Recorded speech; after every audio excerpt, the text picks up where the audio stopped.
Bueno, perfecto. Que no ha podido acceder a la aplicación, dice, profe. Sí. Sí, ¿podrías por favor colocarle que busque en HTTPS, bueno, la dirección esa de, o colócale simplemente Microsoft, perdón, teams.microsoft.com, que coloque eso dentro de la URL, le dé enter y que por favor ingrese con su usuario del correo ese de UNAD, el que termina en @unadvirtual.edu.co y la contraseña. Por favor, Ok. ya voy a iniciar. Bueno, aquí tenemos. Bueno, quisiera preguntarle si están viendo la pantalla. Sí, señor. Sí, señor. Ok, perfecto. Sí, señor. Bueno, muchas gracias. Ahorita se, ahorita se escondió. A ver, ya.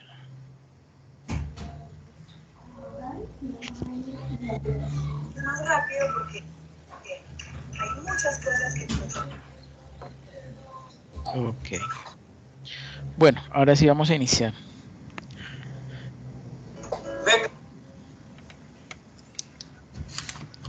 Por favor, me informas cuando hayas terminado de escribirle a Ángela. Sí, ya le Evelia. estoy escribiendo y ya me está contestando, pero se quedó ahí.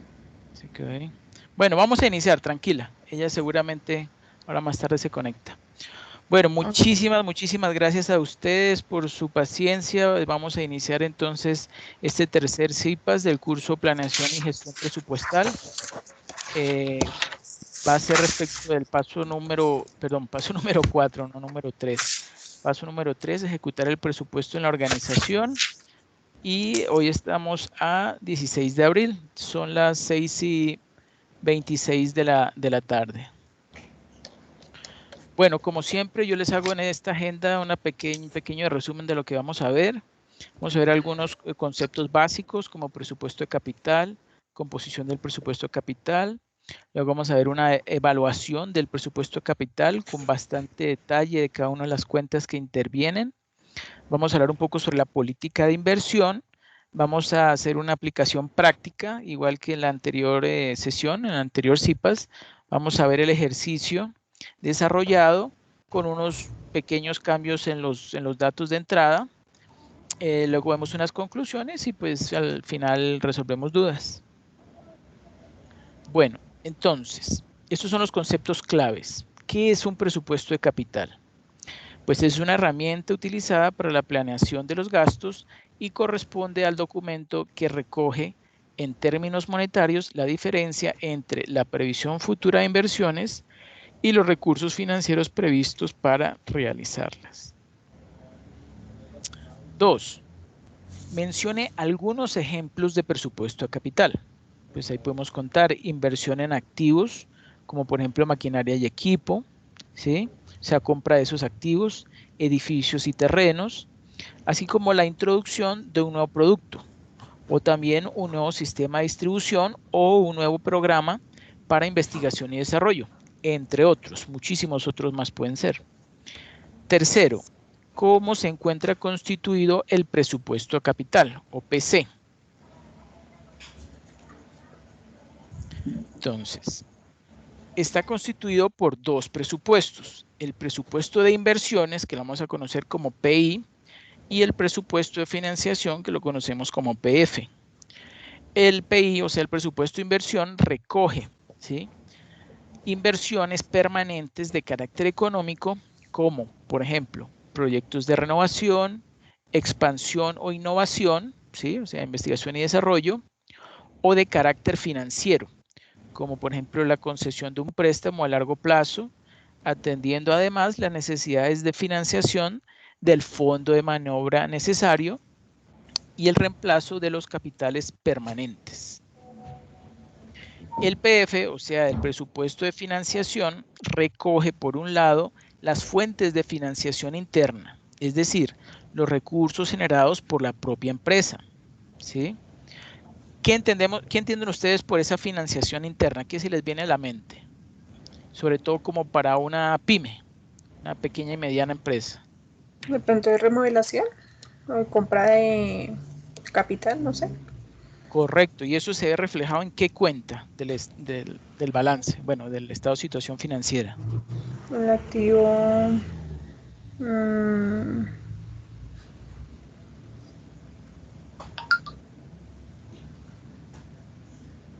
En la reserva, ¿cierto? reserva. En las reservas, por ejemplo, una reserva para renovación de una maquinaria, El patrimonio. podría ser, o las amortizaciones, una amortización para diferir algún activo no corriente, ¿sí? Podría ser algún ejemplo. Bueno, entonces, el presupuesto de financiación recoge por un lado las fuentes de financiación interna, es decir, los los recursos generados por la propia empresa, ¿sí? Por otro lado, las fuentes de financiación externas, ¿sí? Digamos, las internas son las amortizaciones y las reservas. Recuerden que entre las reservas pueden estar las reservas estatutarias, las legales y las voluntarias, ¿sí? Eso depende, por supuesto, de lo que establezca la junta directiva de la empresa. Y hay también unas fuentes de financiación externas, que pueden ser, por un lado, propias, ¿sí? Producto de los aportes de los accionistas o de los socios, ¿sí? ¿Por qué? Porque ellos son dueños, pero también pueden aportar un capital adicional, ¿no? Por ejemplo, para un proyecto en especial, ¿sí? Y ajenas, ese sí no tienen que ver nada con ellos, por ejemplo, ¿sí? Un leasing o un préstamo a largo plazo con una institución financiera. Y además, las posibles desinversiones, ¿sí? Como su nombre lo indica, desinvierten, motivadas, por ejemplo, por la recuperación de créditos a favor de la empresa o, por ejemplo, la venta de una parte del inmovilizado, ¿sí? De los inventarios, o reducción del fondo de maniobra necesario. La clave está en elaborar un buen plan de inversión y financiación, ¿sí? Pues estos son dos términos íntimamente conectados, pero muy importante es saber para qué se invierte y cómo saber elegir los medios de financiación óptimos para obtener, pues, el dinero necesario, ¿sí? El presupuesto de capital es una lista valorizada de los proyectos que se presumen realizables para la compra de nuevos activos fijos, por ejemplo. Es decir, cuando una empresa hace una inversión de capital, incurre en una salida de efectivo, ¿sí? Esperando a cambio unos beneficios futuros. Entonces, por eso, siempre que hablamos de un presupuesto de capital, entonces lo que estamos es haciendo una inversión, ¿sí? O sea, estamos haciendo un desembolso de dinero para obtener unos réditos o beneficios en el futuro. Por lo general, estos beneficios se extienden más allá de un año en el tiempo. Bueno, cuarta pregunta. ¿Qué es la política de inversión? Es el conjunto de criterios, lineamientos y directrices que regulan el monto, destino y ritmo del ejercicio de los recursos destinados a la adquisición de bienes muebles e inmuebles. También obras públicas, modernización o ampliación de las mismas, o la producción de bienes y servicios que de alguna manera contribuyan a acrecentar o aumentar el patrimonio nacional. Pues desde el punto de vista público, ¿no? Quinto, ¿cuáles son los beneficios de la política de inversión? La eficiencia de la formulación, gerencia y evaluación de proyectos es mayor cuando las economías aisladas y proteccionistas abren sus puertas a productos importados, factor que nutre la competencia, oxigena la necesidad de planeamiento y promueve un mayor cuidado al estudiar las inversiones motrices, ¿sí? O sea, al crecimiento intensivo, integrado o diversificado en la economía. Y sexto, ¿cuáles son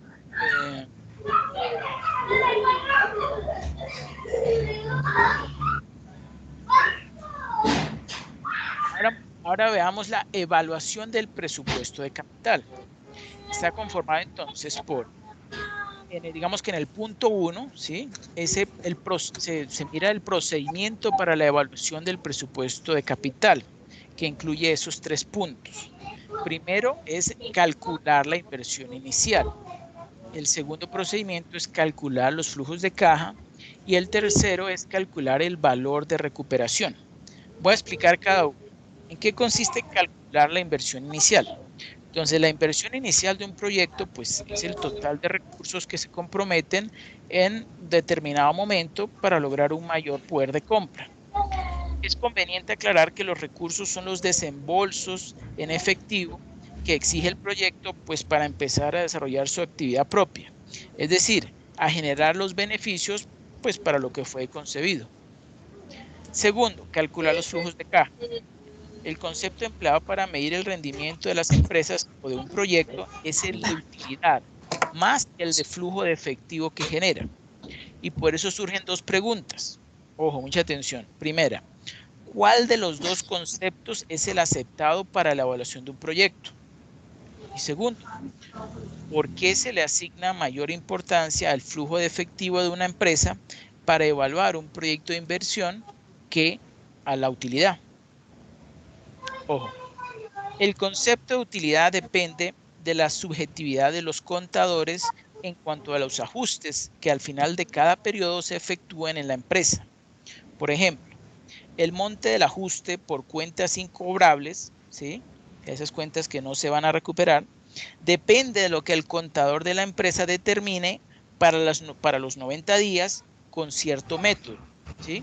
O sea, nos dice las nuevas NIF que se convierten en cuentas incobrables aquellas que no se hayan podido recaudar después de pasados los 90 días, los primeros 90 días. Pero lo que es el método de cómo calcularlo, pues no está completamente, o bueno, depende de la política contable que haya establecido la empresa. Entonces, eso puede variar de acuerdo con la opinión, ¿sí?, no solo el contador, sino por ejemplo de otra persona en la organización, alguien que tenga mayor poder. Otra discrepancia entre los contadores en las partidas que pueden llevarse a resultados del ejercicio, o bien capitalizarse o ser diferidas.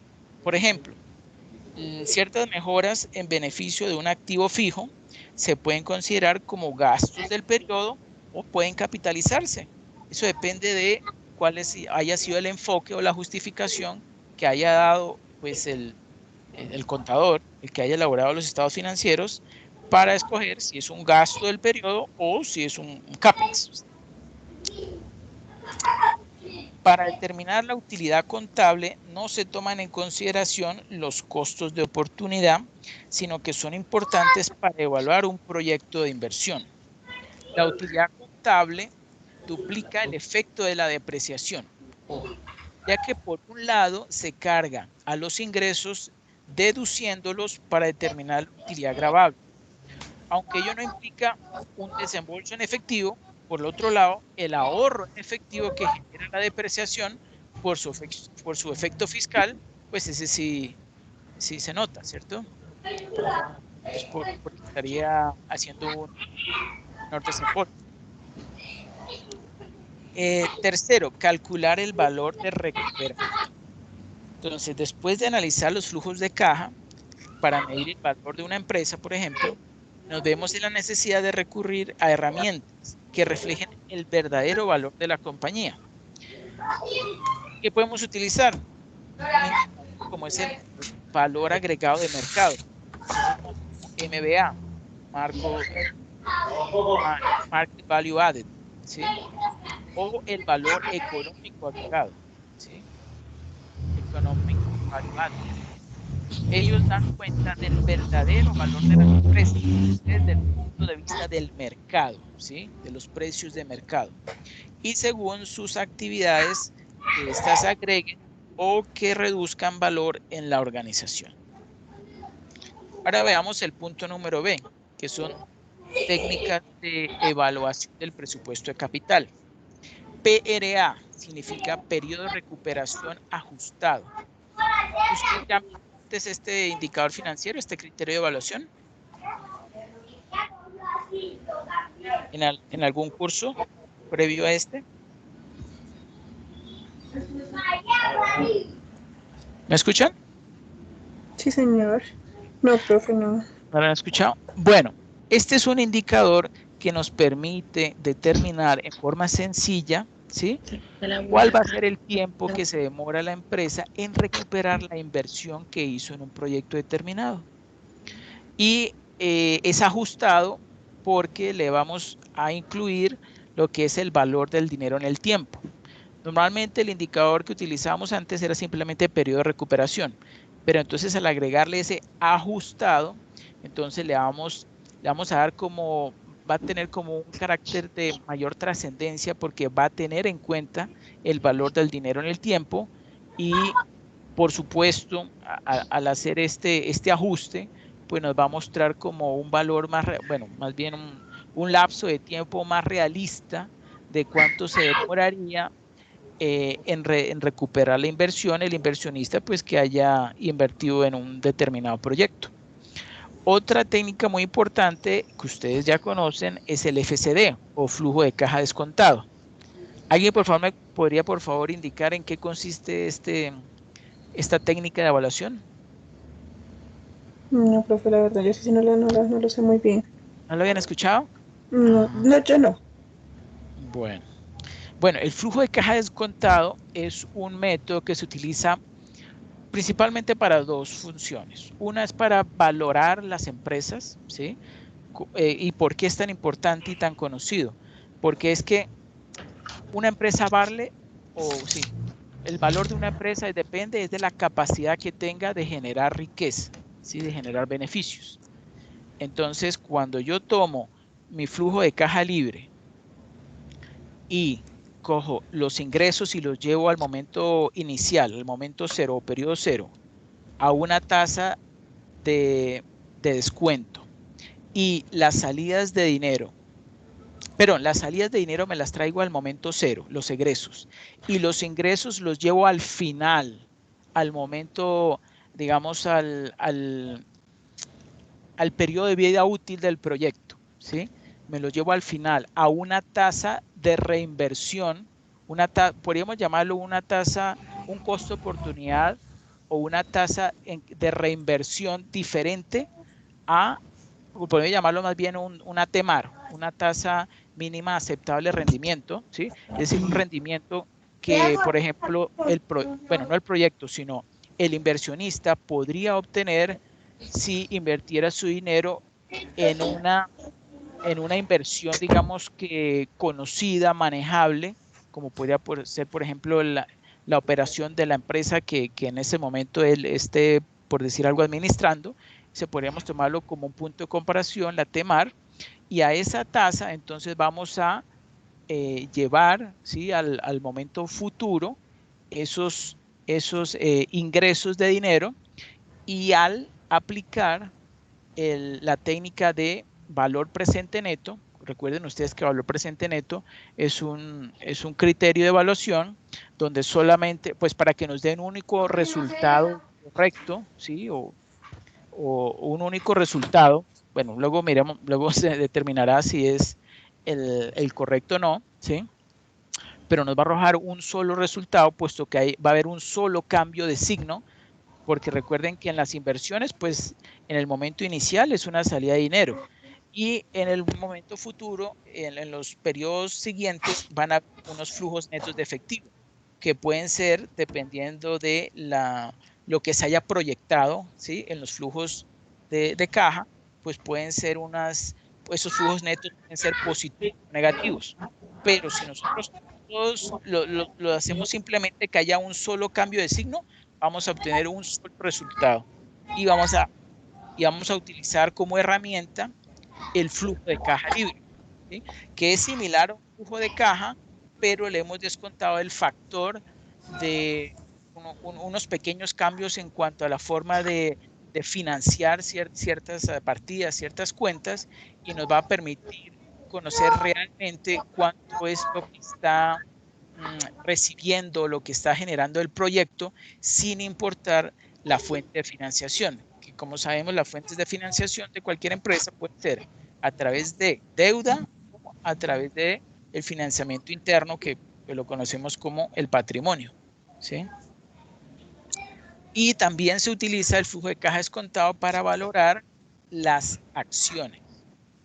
Entonces, Ustedes saben lo que son las acciones, ¿no? Las de Ecopetrol y... Sí, señor. Bueno, entonces ese flujo de caja descontado también lo utilizamos para traer, sí, para llevar esos, hacemos un pronóstico de cuál va a ser el crecimiento futuro de los dividendos de una acción, dependiendo, por supuesto, de cuál fue el último estado financiero que nosotros tomamos como partida para hacer como una proyección, ¿sí? Una proyección futura de ese flujo de caja, y con base en esos valores, entonces vamos a poder determinar cuál es el precio actual de una acción. Para eso también utilizamos el método de flujo de caja descontado.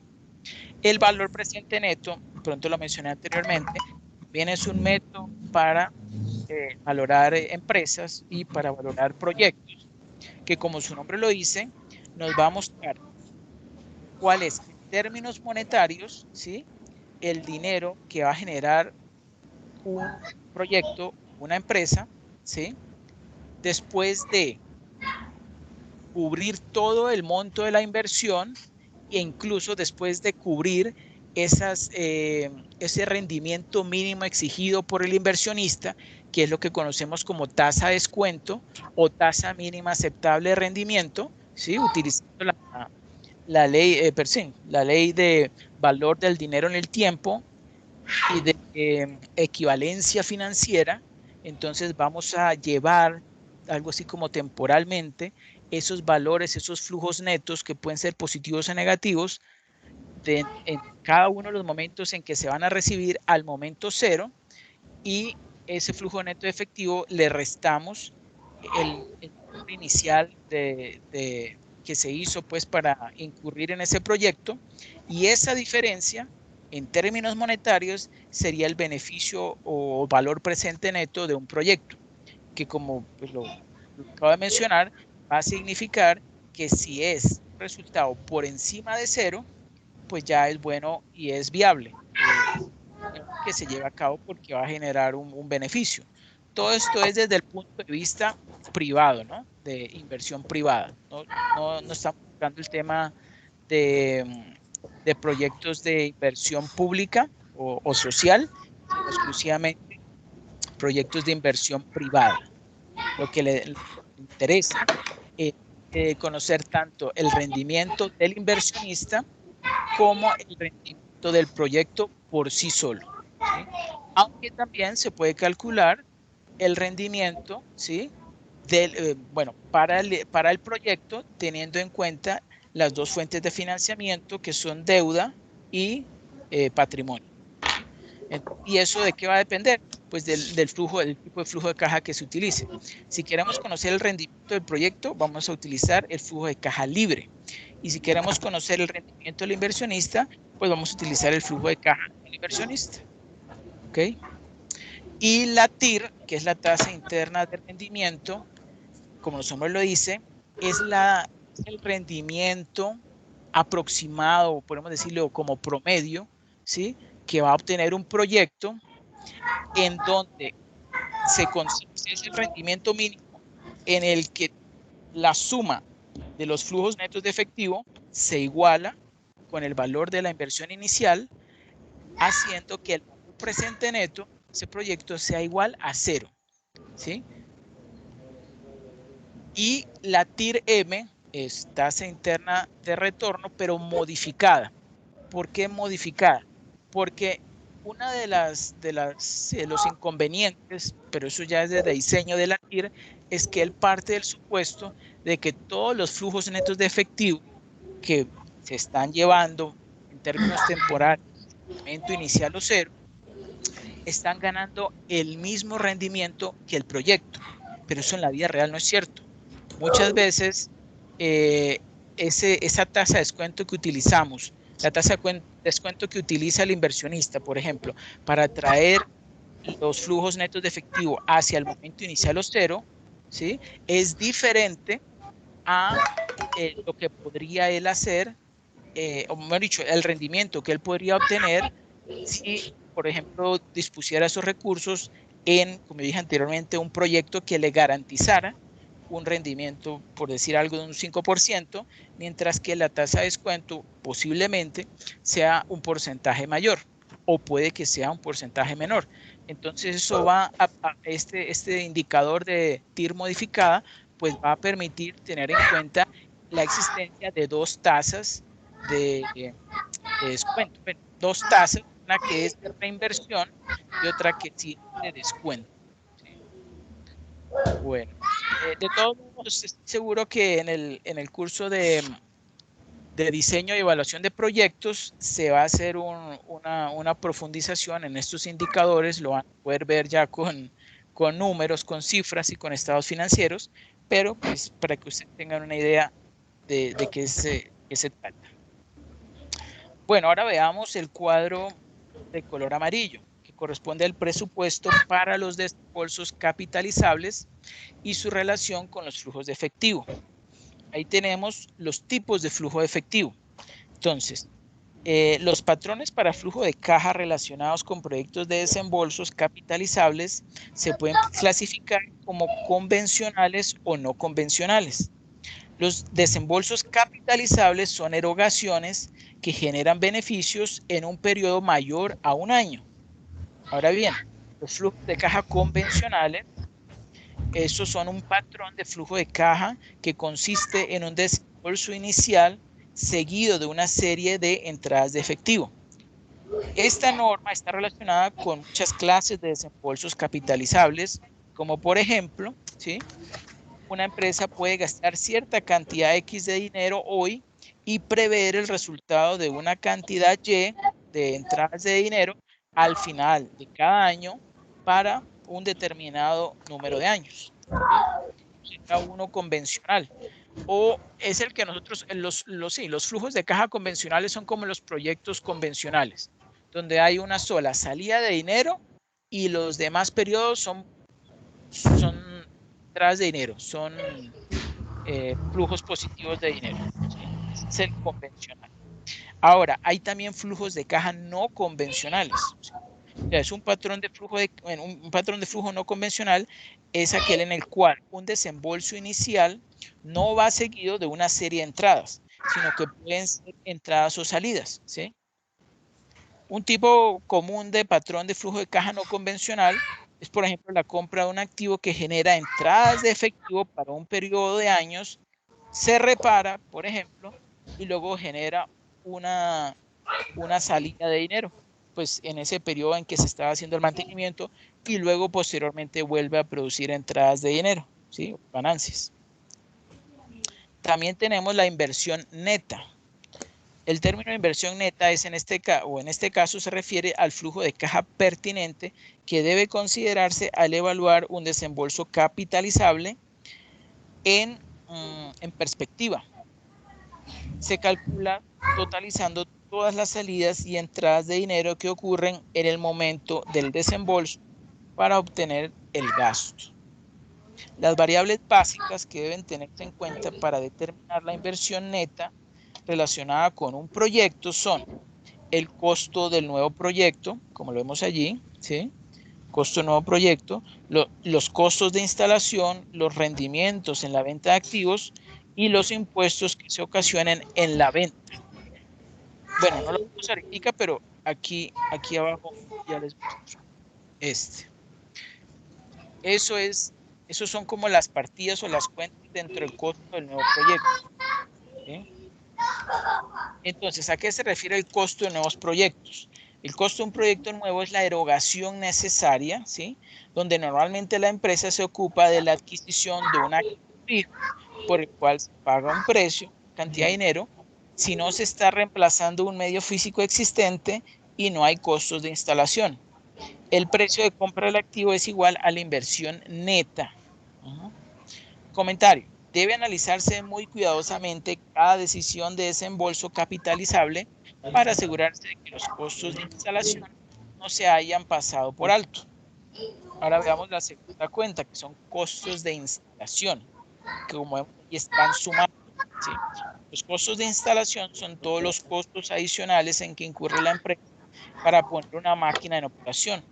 El costo de instalación de una máquina nueva se considera como parte de un desembolso capitalizable, ya que en el momento de calcular los impuestos el costo hace parte del valor depreciable de los activos, ¿sí? Esa sería como una de las ventajas. Y tenemos después la utilidad neta en venta de activos. Lo vemos allí con signo negativo o como si es una disminución. Si un activo nuevo se destina a reemplazar un activo existente que está en venta, pues el producto neto de la venta se considera como un ingreso a caja. Esta utilidad debe deducirse del producto neto que se obtenga en la venta. ¿Okay? Y tenemos también los impuestos sobre la venta de activos. Los impuestos deben tenerse en cuenta al calcular la inversión neta, donde quiera que un activo nuevo reemplace uno viejo que se haya vendido.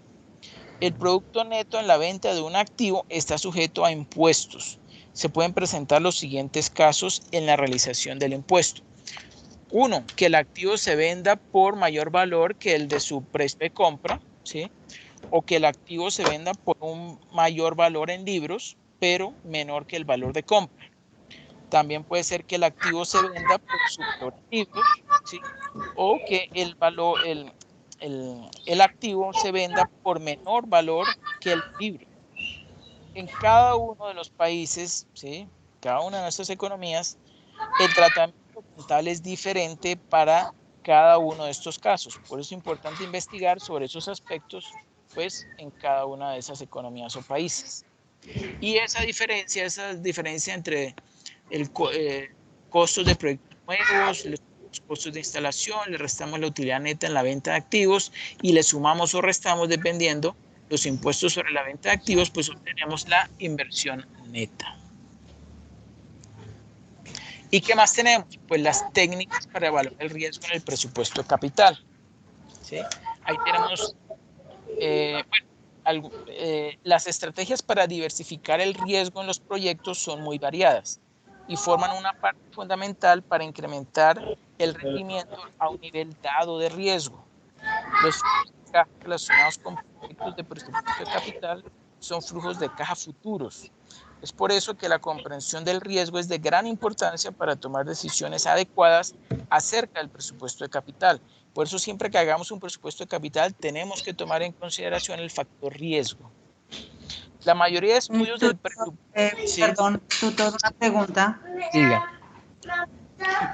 Por ejemplo, cuando nosotros tenemos una maquinaria y necesitamos reemplazar una pieza de esa maquinaria que tiene una vida útil de 1 o 4 años para que siga funcionando esa máquina que ya tenemos capitalizada, ¿afecta también el activo porque debemos amortizarla?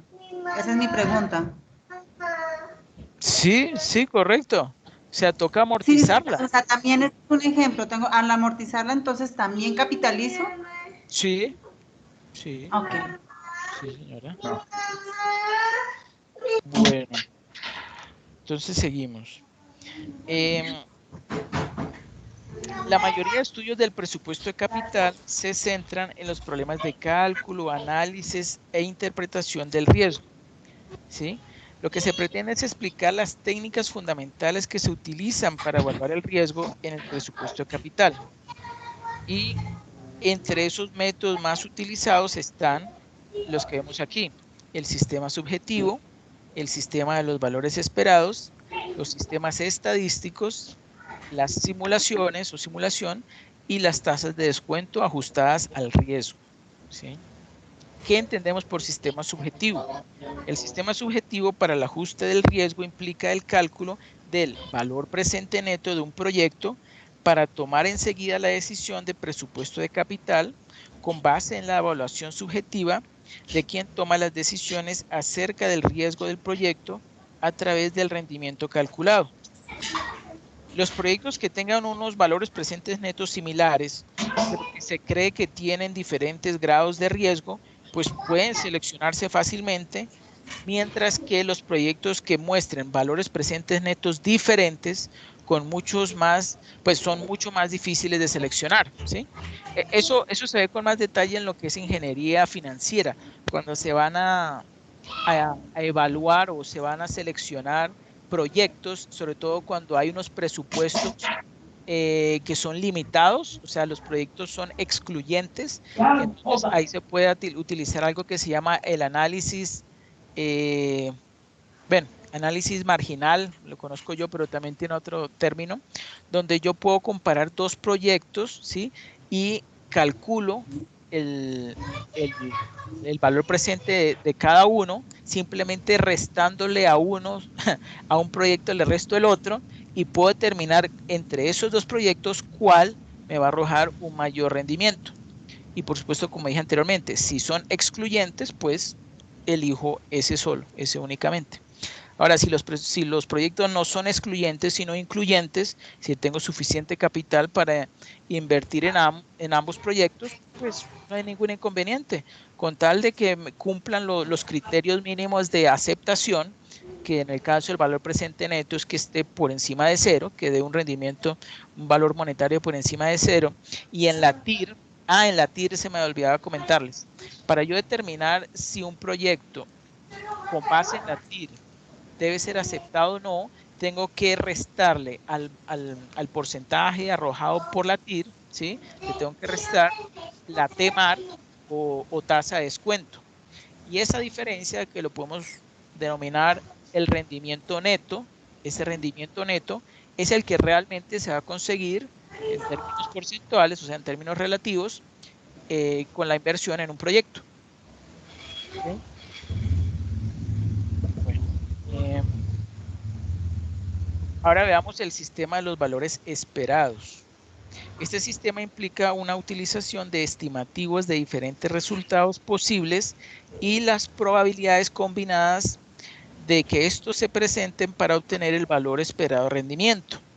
Esta clase de sistema algunas veces se llama análisis del árbol de decisiones, ¿sí? El de los valores esperados, debido al efecto similar a ramas. Al representar gráficamente esta clase de decisiones, este sistema no se ocupa directamente de la variabilidad de los flujos de caja del proyecto, ¿sí? A eso nos referimos. La variabilidad es que pueden ser flujos positivos o negativos, sino que utiliza lo que puede considerarse como flujos de caja ajustados al riesgo, ¿sí? Para determinar los valores presentes netos que se utilizan para tomar la decisión, ¿sí? Ahora, les voy a comentar algo que de pronto en este momento no es de gran importancia, pero ciertamente en el curso de diseño y evaluación de proyectos sí, y es que cuando estos flujos de caja interviene o tomamos en cuenta el riesgo, hay dos formas conocidas de tomar en consideración el riesgo. Uno es calcular el valor esperado, ¿sí? Sí, valor esperado, que en términos matemáticos sería como la esperanza matemática, ¿sí? De el flujo de dinero que realmente se va a poder conseguir en un proyecto. Esto normalmente va a ser un menor valor, ¿no? Porque se va a aplicar una tasa de descuento para, digamos, como ajustarlo a la realidad, teniendo en cuenta que en todas las operaciones que hagamos hay un cierto nivel de riesgo, ¿sí? Que algunas veces lo podemos medir más fácilmente o no, pues va a depender de la técnica o del método que utilicemos. Pero el riesgo siempre está presente en cualquier entrada o salida de dinero. No podemos prever que exactamente esa cantidad de dinero es la que efectivamente es la que se va a recibir o se va a disponer, ¿sí? Y otra cosa, en estas evaluaciones de proyectos, nosotros simplemente estamos analizando una de las posibles resultados, ¿sí? Opciones de las entradas y salidas de dinero en un proyecto. Por eso muchas veces se realiza una evaluación en tres tipos de escenarios, que son el más probable, el realista y el pesimista, ¿sí? Como para analizar o considerar esos tres aspectos. Y muchas veces si miramos en el pesimista y nosotros en ese momento de la economía estamos, como se dice, no en una expansión, sino más bien como una contracción, entonces es mucho más probable que tenga un nivel como de veracidad o de más adaptado a la realidad ese esa proyección en ese punto de vista pesimista, ¿sí? Y por el contrario, si estamos en un, digamos que estábamos cuando hicimos la proyección en un más probable, en un escenario más probable, y de repente hubo una gran bonanza y la economía pues empezó a expandirse, entonces en ese momento cuando vayan a analizar, cuando haya transcurrido el tiempo, pues van a darse cuenta que el escenario optimista es el que realmente más se ajustó a la realidad y no tienen que incurrir en tantos cambios o recálculos porque ya contaban con los tres escenarios, el más probable, el optimista y el pesimista. Eso lo utilizan mucho en evaluación de proyectos y también en valoración de empresas, ¿sí? Ahora veamos los sistemas estadísticos. Las técnicas para medir el riesgo del proyecto utilizando la desviación estándar y el coeficiente de variación. La desviación estándar es, como su nombre lo dice, es ese promedio de variación con respecto a la media en una distribución normal. ¿Ustedes se acuerdan la distribución normal que seguramente vieron en el colegio o no lo vieron en el colegio? ¿O lo vieron No en me acuerdo. estadística? Ahí lo tuvieron que haber visto en la universidad, ¿no? No lo recuerdo. ¿Probabilidades, profesor? Eso, dentro del curso Probabilidades, de lo que probabilidades vimos. exacto, tuvieron que haber visto la distribución normal, ¿sí? Donde una desviación estándar, ¿sí? Entonces, Mm, indica qué tanto se está alejando Lo que pasa es que de en la media. probabilidades creo que llamamos era continua. ¿Cómo, perdón? Creo que en probabilidades lo llamábamos era continua. La ¿No es distribución la misma? continua, no, no, no, no. No, esta es la distribución normal. Esta es la que menos, es la que menos realista es. O sea, o sea, en las economías avanzadas sí es bien posible que se dé lo que se llama, que la realidad se pueda manejar con una distribución normal. Pero, por ejemplo, al proyectar o al estimar, por decir algo, precios de acciones, de derivados financieros o incluso de bonos en estos momentos, la distribución normal no es una buena función de distribución que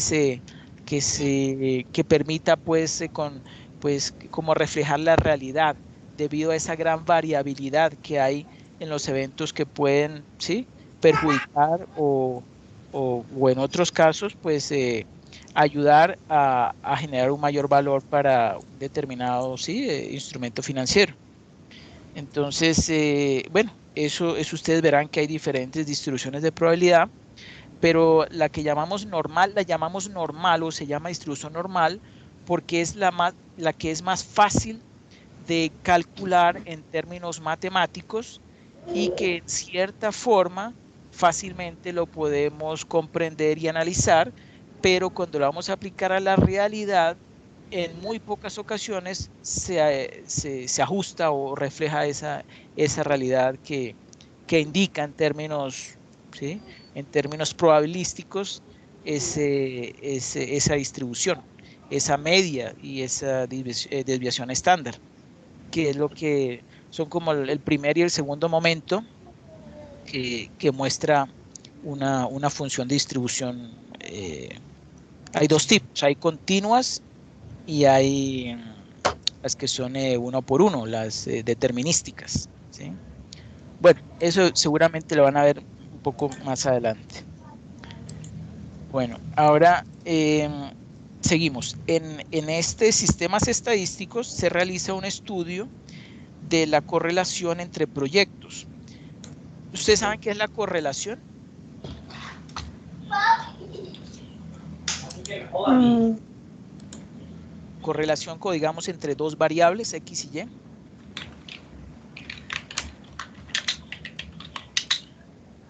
¿No? Bueno, la correlación es ese grado, ¿sí? Es ese grado podríamos decir, como de coherencia o de cohesión que hay entre los resultados de dos variables. Y si, por ejemplo, podemos decir que hay una correlación positiva cuando al aumentar, ¿sí? Digamos en un porcentaje determinado, una variable, la otra variable también aumenta y en forma positiva en esa misma dirección. Pero también podría haber una correlación negativa que sería como contrario. Mientras una variable X, por ejemplo, aumenta un 5%, la variable Y, por decir algo, no aumenta, sino que disminuye en 5%. Entonces eso lo podemos expresar en qué forma, en una correlación de -1, ¿sí? O sea, es igual el aumento de 5%, pero mientras uno aumenta, el otro disminuye, ¿sí? Y en el mismo porcentaje, en el mismo variación, porcentaje de variación, ¿sí? Para que comprendan un poco lo que es la correlación. Bueno, entonces, esta correlación cuando es combinada con otros índices estadísticos, como por ejemplo la desviación estándar y el valor esperado, que yo les comentaba antes, o la esperanza matemática de los rendimientos, pues proporciona un marco dentro del cual quien toma las decisiones puede tomar las alternativas de riesgo-rendimiento. Recuerden que el riesgo-rendimiento es uno de los binomios que más se tienen en cuenta en finanzas, ¿sí? Porque ¿qué dice la ley o el binomio riesgo-rendimiento? Que si yo deseo obtener un mayor rendimiento en un instrumento financiero X, debo estar en capacidad de, ¿sí? O debo aceptar que voy al mismo tiempo que es posible que reciba un mayor beneficio o rendimiento, también existe una gran posibilidad de que no sea así, porque voy a asumir un mayor riesgo, ¿sí? Y entonces, ese riesgo, entre mayor sea el riesgo que corro por incurrir o por invertir en un instrumento financiero determinado, pues el mercado me va en compensación por ese riesgo que no se puede controlar, me va a dar un mayor rendimiento, me va a ofrecer un mayor rendimiento. Ese es el binomio rendimiento-riesgo, la relación rendimiento-riesgo, ¿okay? Que está relacionado con diferentes proyectos para seleccionar los que mejor se adapten hacia sus necesidades. Ahora bien, en términos generales, mientras más lejanos estén en el futuro los flujos de caja que vayan a recibirse, mayor será la variabilidad de esos flujos. ¿Ustedes se acuerdan de matemática financiera? Sí, señor. Ok, ¿se acuerdan que los proyectos en donde los flujos de dinero estaban más elevados, digamos en los primeros periodos, en el año 1, año 2, año 3, que esos cuando yo traigo esos flujos de caja al momento cero, ese valor presente neto da un resultado mucho mayor que si, por ejemplo, recibiera ese mismo monto de flujos, pero al final del proyecto, debido a... ¿Sí? ¿Sí se acuerdan? Sí, señor. Precisamente la estoy viendo. Ok, perfecto. Entonces, eso es muy importante considerarlo y eso se debe a ese factor de descuento, a esa pérdida de oportunidad, lo llaman, ¿sí? Esa pérdida de oportunidad que es causada por esa tasa de descuento, o sea, yo tomo, por ejemplo, el flujo de caja de 100 y lo divido entre 1 más la tasa de descuento y lo elevo a, digamos que estaba en el 5.º año, ¿sí? Entonces, esos 100 virtualmente yo los estoy llevando al momento cero y ya no van a ser 100, va a ser mucho menos, porque le estoy aplicando esa pérdida de valor ocasionado por ese riesgo que lo determina la tasa de descuento. Aunque también podría ser no de futuro a presente, también podría ser de presente a futuro, que es el ejemplo que yo estoy dando. Entre más, por ejemplo, un bono financiero. ¿Ustedes saben qué es un bono financiero? Un TES, ¿sí? Un bono del gobierno americano, un bond, o un T-bill. Sí, sí, sí, tutor. Bueno, ese tipo de instrumentos financieros, ellos, entre más largo sea el periodo, ¿sí? de vencimiento, digamos, la fecha de vencimiento, ¿sí? Entre más largos sean, en este momento los más largos son alrededor de 3 años, pues entonces se está incurriendo en un mayor riesgo. Entonces, por eso, una persona que compre un bono hoy, normalmente lo compra a descuento, ¿sí? A un menor valor que el que va a recibir en el futuro. Supongamos que sea $100,000 al final de 10 años. Entonces, el valor de ese bono en los primeros 2 o 3 años, si él lo llegara a vender, lo tendría que vender a un precio mucho, mucho más bajo, incluso que el que él lo compró, o posiblemente similar al precio que lo compró, debido a que falta bastante tiempo, ¿sí? Bastantes años, digamos 8, 7 o 9 años, en los cuales es posible que la economía, ese riesgo, se ve reflejado en esa tasa de descuento que el mercado está dispuesta, ¿sí? a ofrecer por ese dinero o ese instrumento financiero, ¿sí?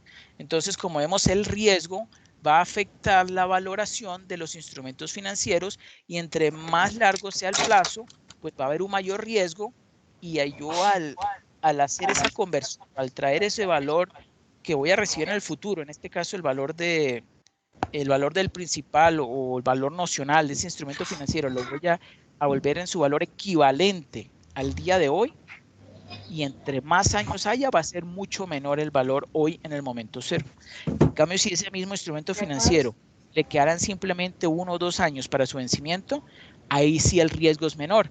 Entonces, ahí va a tener un valor mucho más cercano, por decir, a los $100,000 que va a recibir quien tenga en ese momento, al final, en la fecha de maduración, ese instrumento financiero. ¿Ok? Bueno, ahora veamos la simulación. La simulación es un sistema sofisticado con bases estadísticas para ocuparse de la incertidumbre. ¿Ustedes se acuerdan de la simulación Monte Carlo? ¿Alguno de ustedes lo vio? No. ¿No? Bueno, la simulación Monte Carlo es un tipo de simulación donde se generan aleatoriamente, ¿sí?, unos posibles resultados, ¿sí?, unos posibles, lo utilizan mucho en los flujos de caja, sobre todo, ¿sí?, posibles escenarios, ¿sí?, con base en las simulaciones son como unas repeticiones, como unos ciclos, ¿sí?, de generación de valores para las diferentes, digamos, para las cuentas de un flujo de caja, y esto se hace, por decir algo, 100,000 o 10,000 simulaciones, y al final el promedio de esos posibles escenarios se ha determinado matemáticamente que da un resultado muy cercano a la realidad. Y entre más simulaciones tenga, más se va a acercar a la realidad. Eso, por supuesto, hay que calcular la función de distribución que mejor refleje o que mejor sí, muestre o describa, pues, por ejemplo, el comportamiento de un flujo de caja, ¿sí?, de un proyecto. Ahí pues se utiliza en muchas ocasiones. Su aplicación al presupuesto de capital requiere la generación de flujos de caja utilizando distribuciones de probabilidad predeterminadas y números aleatorios. ¿Ve? Lo que yo les comenté. Reuniendo diferentes componentes de flujo de caja en un modelo matemático y repitiendo el proceso, o sea, el número de simulaciones, muchas veces, ¿sí? Y a través de este procedimiento, pues voy a poder establecer una distribución de probabilidad de rendimientos de proyectos que se asemeje más a la realidad. Eso es muy interesante, la verdad. Y por último, tenemos las tasas de descuento ajustadas al riesgo, ¿sí? Esta es otra manera de tratar el riesgo, y es utilizando una tasa de descuento ajustada al riesgo, ¿sí?, para descontar los flujos de caja del proyecto. Entonces, no voy a utilizar la misma TEMAR, que es, por ejemplo, el rendimiento mínimo aceptable por el inversionista, sino que voy a tomar en consideración también el riesgo. Y cuando yo a esa TEMAR le tomo en consideración el riesgo, eso lo llamamos la TIO, la tasa de interés de oportunidad. ¿Ok? Aunque en realidad son un poco similares, son bastante similares, pero entre más variables yo tome en consideración en esa tasa de descuento, que puede ser, como dije anteriormente, el rendimiento mínimo aceptable del inversionista, más el riesgo, ¿sí?, Otros también toman en consideración la posible inflación que se presente en una economía. Cuando yo utilizo esto como tasa, como costo de capital o tasa de descuento y vaya a descontar los flujos de caja, pues van a tener un impacto importante y me van a arrojar valores mucho más bajos que los que se pronosticaban o se proyectaban recibir en el futuro, ¿no? Pero pues esa es la realidad, ese es el principio, debido al riesgo, debido a la incertidumbre, entre otros factores, ¿sí? Ahora bien, cuando se descuentan a una tasa de riesgo determinada, esta debe ser calculada lo más cercano posible a la realidad empresarial, ya que si una empresa descuenta flujos de caja con riesgo a una tasa demasiado baja y acepta un proyecto, pues el precio de la empresa puede decaer y pues en consecuencia pues los resultados van a ser menos realistas, ¿sí? Menos cercanos a la realidad. Bueno, y por último tenemos las conclusiones. Primero, la mayoría de los activos de las empresas están expuestos a perder eficacia o quedar obsoletos, siendo necesario planificar en qué momento han de ser renovados y participar los fondos para ello. Segundo, hay que tener fortaleza financiera para aprovechar las oportunidades que ofrece el mercado y ampliar el negocio cuando haya expectativas de incremento de la demanda. Tercero, es necesario una planificación destinada a mejorar la estructura productiva y de servicios sin exponerse a un riesgo elevado de solvencia. ¿Sí? Bueno, solvencia. Y cuarto, es necesario analizar las posibilidades reales de la empresa y ser muy riguroso con las previsiones, tanto para evaluar el coste completo de la inversión como para estimar la mejora de los resultados que hagan rentable pues cada proyecto. ¿Listos? Bueno, esas son algunas referencias, documentos. Muchas gracias. Bueno. Ahora, les voy a compartir el archivo de Excel. No hay dos más.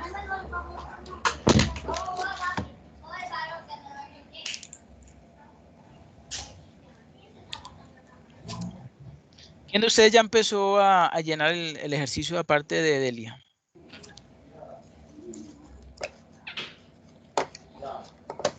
¿No? No, señor, todavía no. ¿Todavía No, no? tutor, todavía no. Bueno, todavía falta un poco de tiempo. Pero es bueno una copiadita.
Bueno, aquí lo tenemos.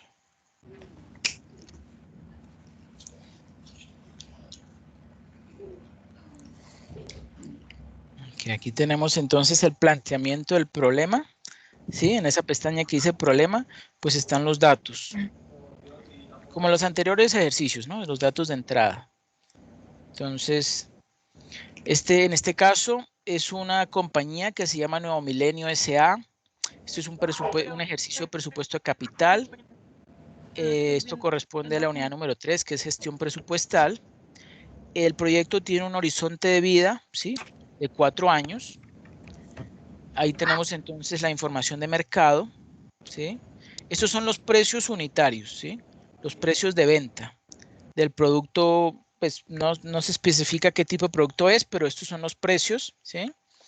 Y miren lo siguiente, dice en la celda a 20 dice incremento en precio, ¿sí? 25%. Entonces, ¿eso qué significa? Que para el año número 2, pues voy a considerar ese incremento del 25%. Como vemos allí pasa de 16 a 20 y lo mismo, cada uno va atado con un incremento del 25%.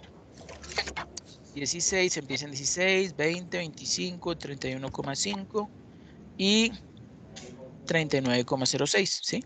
Acuérdense que este es el momento 0, estos son los datos del momento 0 y esos son en el 1, 2, 3 y 4, ¿sí? Ahora, las ventas proyectadas en unidades. Entonces, son 20,000. Bueno, inicialmente tenemos 20,000. Como hay un incremento en unidades anual del 8%, pues eso lo consideramos en el, ¿sí? en el primer año. Y lo hemos manejado, lo hemos atado como uno Perdón, más. doctor, pena que Sí, lo interrumpe. ¿Su merced está compartiendo la pantalla de sí, ¿no la el están Excel? viendo? No, es que no se ve. Bueno, permítame, ya la comparto. Bueno, menos mal me dijeron. Ok. Ya. Ahora sí. ¿Sí la están viendo? No, Jamie. señor. Ahora sí. Ahora Ahora sí. sí. Ok, perfecto. Bueno. Entonces, vuelvo y repito. El horizonte son 4 años. El horizonte de vida del proyecto son 4 años. Ahí tenemos el precio inicial, que son 16. Luego tenemos incrementos anuales del 25%. Eso lo hemos atado pues a través de esta fórmula muy común, uno más el incremento y eso multiplicado por el valor de la celda, pues en este caso la celda base es B19, ¿sí? Y luego eso, pues ponemos la celda fija del incremento, ¿sí? Con F4, que quede pues fija y luego lo arrastramos hacia los demás años a mano derecha para que nos muestre ese incremento anual del 25%. Lo mismo hacemos entonces, pero con un incremento del 8% anual para las unidades proyectadas, ¿sí? Las ventas proyectadas en unidades, ¿sí? Y lo vemos allí como nos va dando, ¿sí? Ese incremento, 8% anual. Tenemos una información técnica que son los costos fijos sin depreciación, que son de 50,000. Tenemos costos variables de producción, ¿sí? Los costos variables de producción van a ser el 60% de las ventas, ¿sí? De las ventas. De las ventas, pero estas son en unidades, entonces de las ventas multiplicado por el precio de venta, ¿no? Ahorita lo vemos en el presupuesto capital. Y también hay unos gastos de administración y ventas por 30,000, ¿sí? Inversiones, entonces tenemos, en cuanto a activos fijos, tenemos terrenos por un valor de 16,000, maquinaria y equipo por un valor de 60,000. Tenemos un capital de trabajo, partimos del hecho que el efectivo que vamos a mantener durante los 4 años va a ser de 4,000, ¿sí? Vamos a también a manejar una rotación de acuerdo a las políticas de la empresa, una rotación de cuentas por cobrar o de cartera de 30 días, o sea, vamos a dar un crédito de 30 días máximo, ¿sí? La rotación de inventarios, o sea, nuestro inventario va a rotar en promedio cada 45 días, tenemos que reponer nuestro inventario en promedio cada 45 días, ¿sí? El número de días del año, pues para que todos tengan el mismo resultado, no vamos a tomar 365, sino 360, ¿sí? El activo diferido, vamos a suponer que son de 5,000 unidades monetarias. En cuanto a información de financiamiento, pues va a haber un préstamo, ¿sí? De fomento que nos van a otorgar por un valor o un monto de 75,000. La tasa de interés anual sobre saldos, ¿sí? O sea, como quien dice, la tasa de descuento, ¿sí? Va a ser del 28%, ¿sí? El periodo de gracia, va a haber un año en el periodo de gracia. Ahorita que vean el presupuesto capital, el sistema de amortización, que es el de amortización fija, ¿sí? Entonces, ahorita lo vamos a ver con más detalle, pues vamos a ver que hay un periodo de gracia. El periodo, la amortización de capital en cuotas iguales, pues va a ser la diferencia, 3 años. Y el plazo del préstamo, el total, pues son los 4 años, ¿sí? el capital propio. En cuanto al capital propio, tenemos una tasa de rendimiento anual, ¿sí? Sería como el rendimiento mínimo esperado por los inversionistas, ¿sí? Que es el rendimiento que tiene prácticamente asegurado los socios o dueños de la empresa, es el 45%, es bastante elevado, ¿sí? Y la tasa de impuestos va a ser del 30%.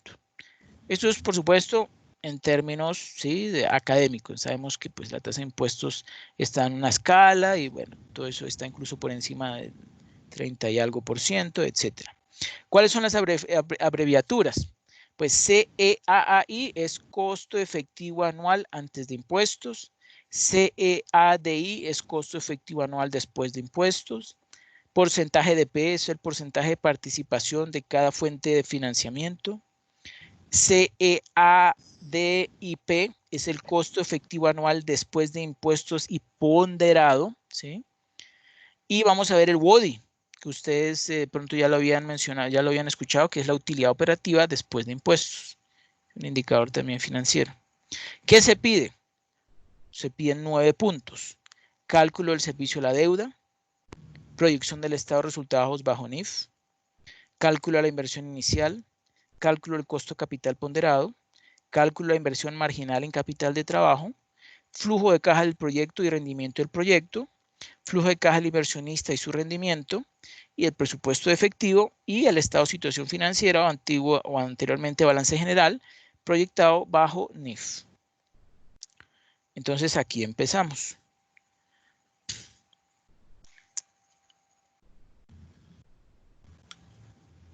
Usted sabe que a mí me gusta manejar mucho los colores, entonces es como para facilitar todo.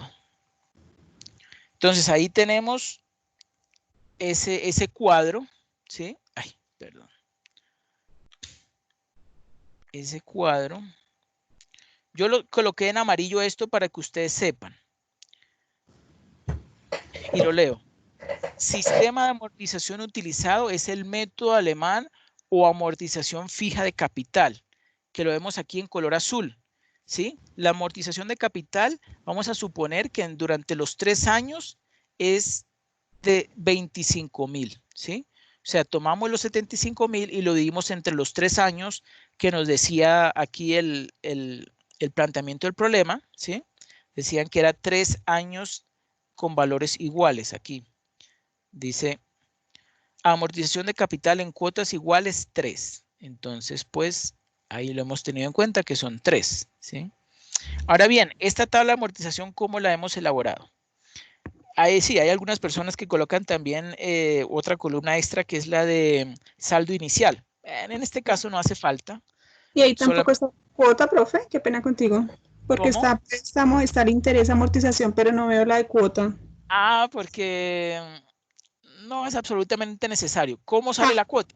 Pues sumando el interés más la amortización, ¿sí? Pero ¿qué ocurre? Que ahorita que hagamos los cálculos van a ver, no es necesario el cálculo de la cuota, porque lo que nos interesa es discriminar los intereses generados y la amortización. Pero si quisiéramos saber cuál es el valor de la cuota, pues es la suma de los intereses más la amortización.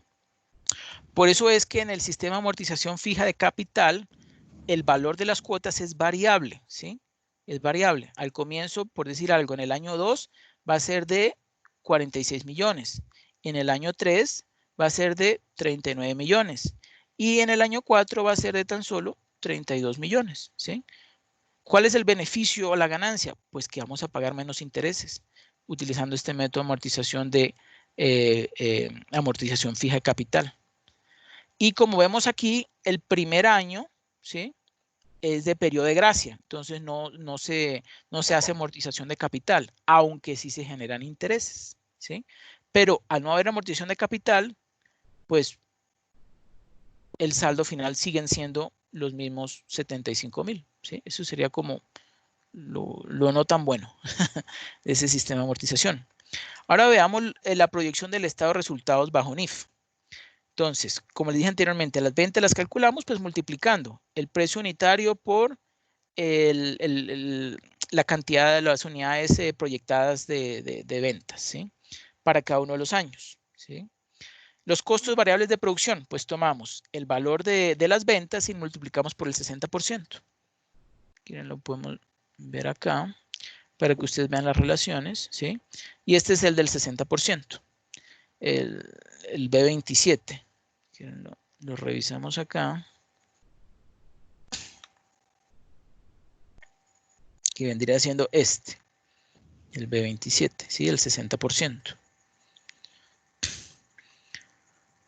Esto es algo muy similar al presupuesto maestro que ustedes hicieron en el anterior ejercicio, ¿sí? Es, como dije anteriormente, de cuidado, de mucho detalle, pero la verdad no es complejo. Los costos fijos de depreciación son de 50,000 en el año inicial o cero, pero luego van aumentando el 25%, ¿ok? Como lo vemos allí. La depreciación, si es en línea recta, como el horizonte de vida del proyecto es de 4 años, pues cogimos los 60,000, que es el valor del activo, el de la maquinaria y equipo, ¿sí? Porque los terrenos pues no se deprecian. Los 60,000 y lo hemos dividido entre 4, ¿sí? Y en todos los años es, en este caso, 15,000, ¿sí? Luego calculamos con eso la utilidad bruta, ¿sí? Sumamos y restamos, tenemos ese resultado. Luego consideramos o restamos los gastos de administración y ventas, que esos inician en 30,000, pero también tienen un incremento anual, ¿sí? Del 25%. ¿Sí? ¿Ok? Y la amortización de diferidos, ¿sí? Esa sí es, por supuesto, similar a la depreciación, esa sí es igual, constante, a lo largo del periodo en que se vaya a diferir esos activos diferidos, ¿sí? En este caso son 1,250. Luego, a la utilidad bruta le restamos los gastos de administración y venta, la amortización de diferidos y obtenemos la utilidad operativa. Bastante sencillo, ¿no? Ahora los gastos financieros. ¿De dónde sacamos estos gastos financieros? De aquí, de este préstamo, ¿sí? 21,000, 21,000, 14,000, 7,000, pues simplemente los relacionamos, ¿sí? Los referenciamos, pero pues vienen siendo lo mismo. Esos son los gastos financieros en los que está incurriendo esta empresa, este proyecto. Y luego la diferencia, pues obtenemos la utilidad antes de impuestos, ¿sí? Provisión de impuestos, pues a la utilidad de impuestos, perdón, la utilidad antes de impuestos lo multiplicamos por el 30% para cada uno de los años y obtenemos los impuestos, la provisión de impuestos. Y la utilidad neta, pues la diferencia, ¿sí? Utilidad antes de impuestos menos impuestos, pues nos da la utilidad neta. Ahora tenemos el cálculo de la inversión inicial. 16,000, pues ya tenemos que es los terrenos, 60,000 la maquinaria y equipo. Eso nos arroja un total de activos fijos de 76,000. El capital de trabajo, los 4,000 que dijimos inicialmente que era el efectivo inicial que va a mantener la empresa durante todos los 4 años. Entonces, pues, partimos que es 4,000. Ahora viene el inventario inicial. ¿Cómo hemos calculado el inventario inicial? Como no tenemos datos, ¿sí?, detallados de la cuestión del inventario, pues vamos a utilizar, vamos a hacer el supuesto de que, miren lo siguiente, vamos a sumar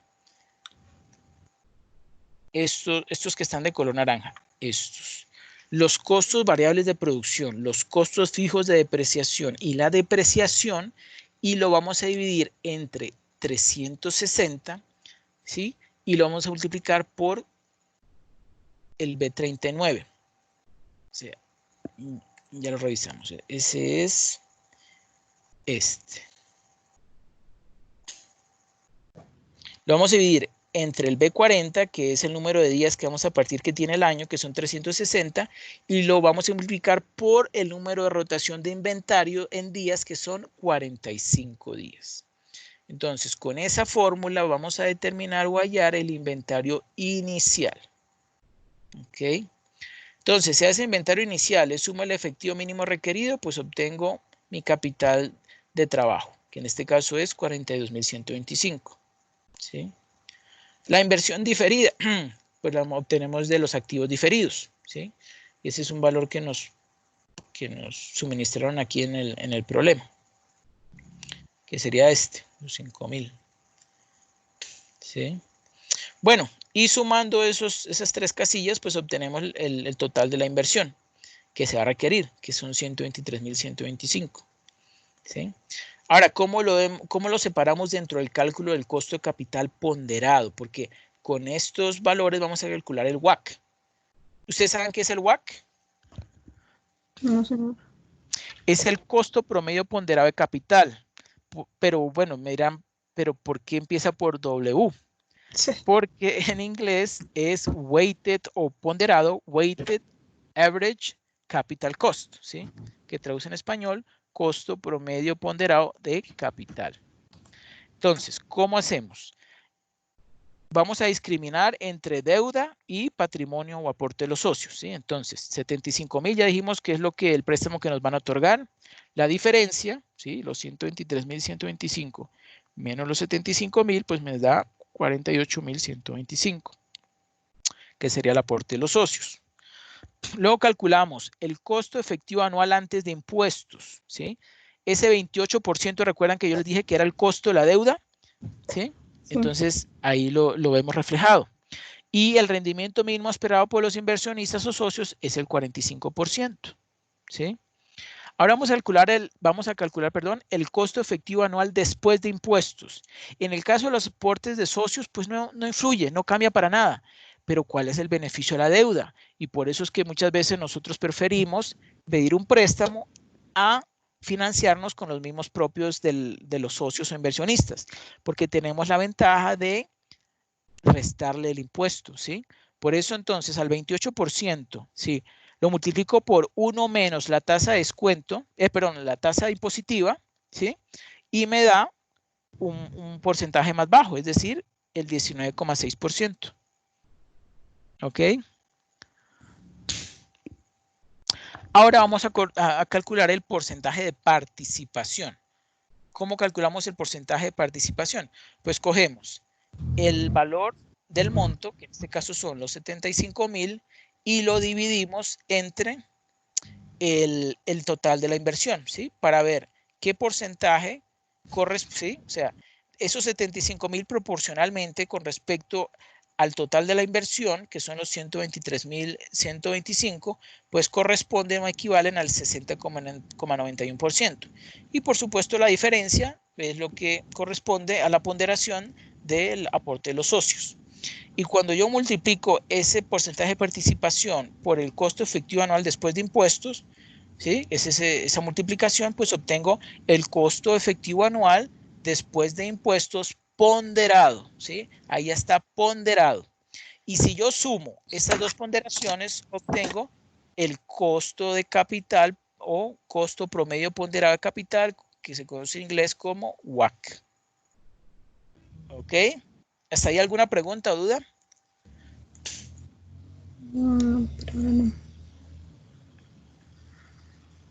No. Por ahora no. Por ahora no. Ok, perfecto. Bueno, entonces ahorita vamos a calcular la inversión marginal en capital de trabajo. Entonces partimos del efectivo.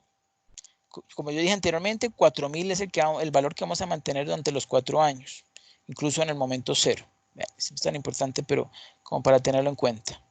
Luego vamos a calcular las cuentas por cobrar. ¿Cómo calculamos las cuentas por cobrar? ¿Sí? Teniendo en cuenta que vamos a dar crédito de 30 días. Entonces resulta que en este momento cero, las ventas que hicimos en el momento cero, digamos en los primeros meses del año, ¿sí? Vamos a ver reflejado en cuentas por cobrar en el primer año. ¿Cómo hemos hecho ese cálculo? Pues hemos tomado el valor de B19, que corresponde a las ventas, ¿sí? Las ventas, y lo hemos dividido entre los 360, que dijimos que es el número de días que vamos a suponer que tiene el año, y lo multiplicamos por B38, que corresponde a los 30 días de crédito que le estamos dando a nuestros acreedores. ¿Okay? A nuestros compradores.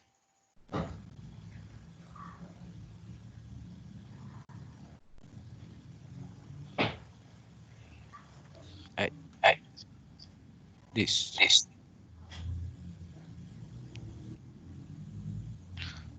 Lo mismo hacemos entonces para el año 2, el año 3, el año 4, la misma mecánica.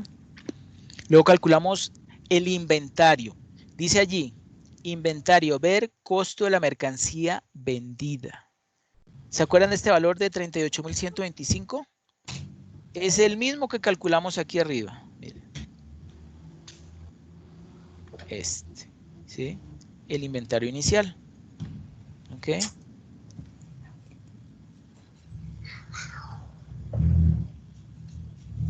Pero para este periodo el inventario inicial. ¿Sí? Ahora entonces, empezando en el año 1, entonces vemos allí que por supuesto varía, porque por supuesto las ventas entonces que se efectuaron en el año 1, no, pero no son por las cuentas por cobrar. En el inventario, perdón, el costo de la mercancía vendida para el año 1, vamos a considerar que vamos a tomar, vamos a sumar lo que corresponde de las celdas C20 a C22. Subimos acá. En el patio. Sí. Entonces, los costos variables de producción, costos fijos sin depreciación y depreciación, ¿sí? Correspondientes al año 2, lo dividimos también entre 360 y lo multiplicamos por 45, ¿sí? Y eso no lo hacemos para los demás años, ¿sí? Como lo vemos allí. El total de capital de trabajo, pues es simplemente la sumatoria del efectivo, las cuentas por cobrar y el costo de la mercancía vendida. ¿Sí?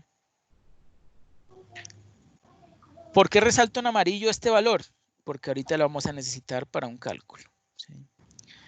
Y este es muy importante, la variación de capital de trabajo, variación. Entonces, ¿a qué corresponde estos 45,000? Pues es la diferencia entre este menos este. Ese dato también lo vamos a necesitar ahorita para un cálculo, para una cuenta. La variación de capital de trabajo. ¿Sí? Ahora viene el costo de la mercancía vendida. ¿Qué consideramos allí? Pues lo que hemos considerado anteriormente, el costo variable de producción, el costo fijo sin depreciación y la depreciación para cada uno de los años. Esa sumatoria nos da el costo producto vendido para cada uno de los 4 años. Luego calculamos el flujo de caja del proyecto y rendimiento del proyecto, ¿sí? Porque hemos discriminado el flujo de caja del proyecto y rendimiento del proyecto y el del inversionista. Ahorita vamos a ver el del inversionista.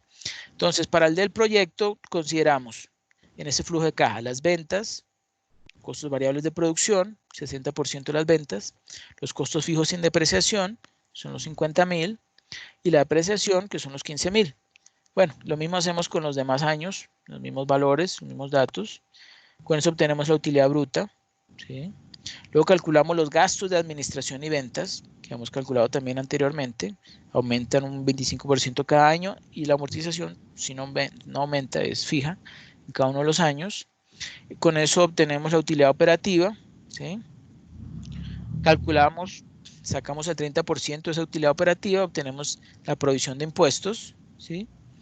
Y la utilidad operativa después de impuestos, pues la diferencia, utilidad operativa menos impuestos, pero la utilidad operativa después de impuestos, que es estos que tenemos allí en esa celda.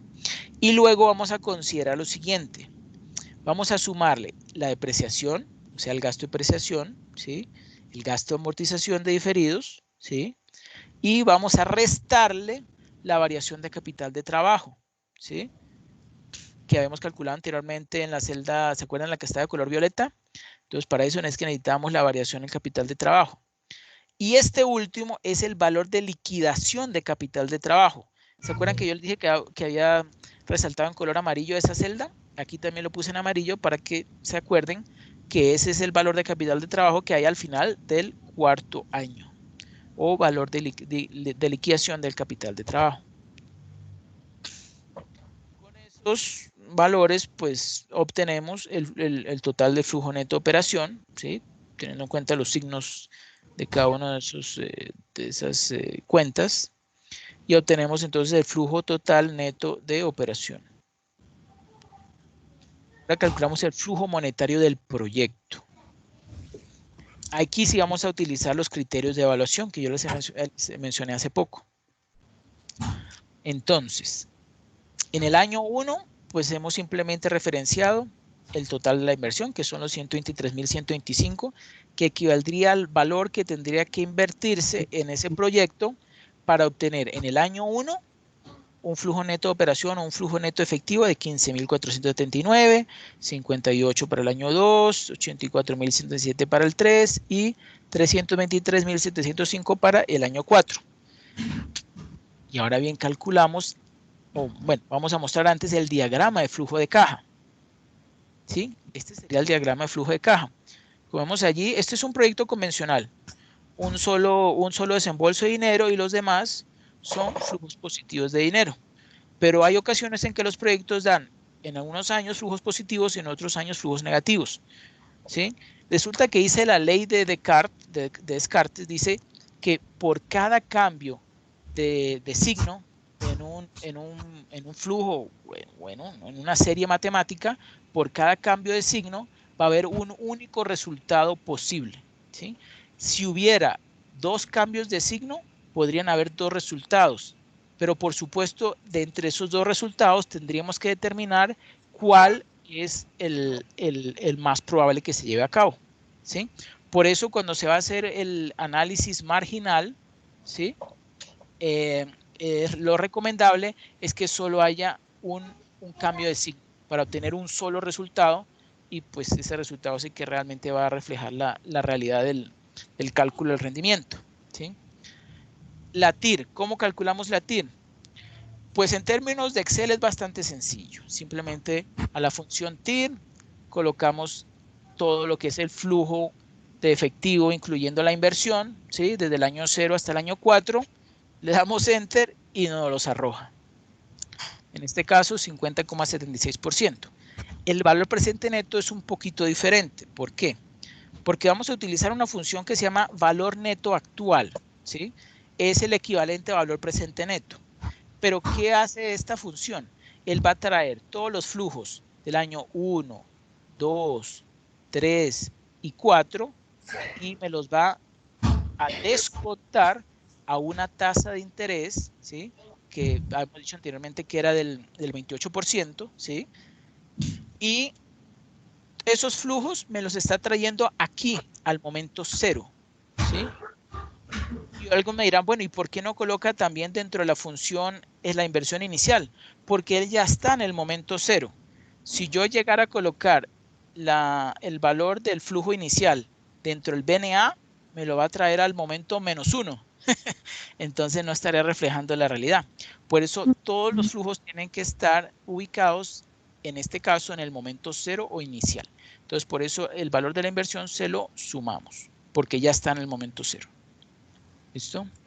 ¿Está ahí alguna pregunta o duda?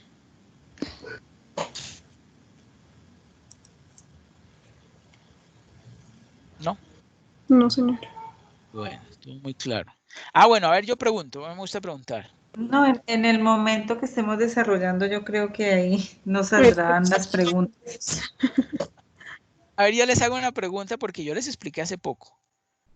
¿Qué me indica el valor presente neto? Eso lo vieron en matemática financiera, yo me acuerdo muy bien. Debió ser con el doctor René Paredes o con la doctora Sara. ¿Con quién les tocó matemática financiera? Alexander Sánchez. Ah, con Ludwig Alexander. Ok. Sí, señor. Bueno, entonces, ¿qué indica el valor presente neto? El valor De la actual. financiación. ¿Cómo? El valor de la financiación, De la financiación. ¿no? El valor actual a la fecha. La ganancia, ¿cierto? El rendimiento en términos monetarios. Pero si yo les pidiera que me explicaran brevemente cómo se hizo ese cálculo, ¿ustedes qué me dirían?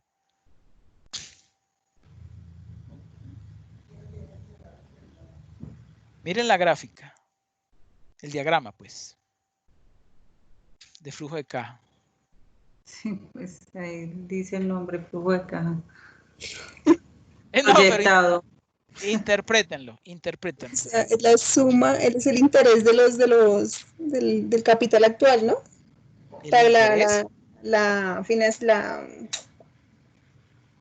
Como la inversión, La ganancia, el rendimiento monetario, sí. Bueno, yo sé que es de pronto un poquito... Pues de lo que nos ha estado hablando en el anterior Eso, ejercicio, eso. de la tasa de descuento y del rendimiento del flujo de caja al pasar de los años, en cada año. Ah, vengan y yo les comento. Yo me equivoqué en algo. Quería ver si ustedes se habían dado cuenta.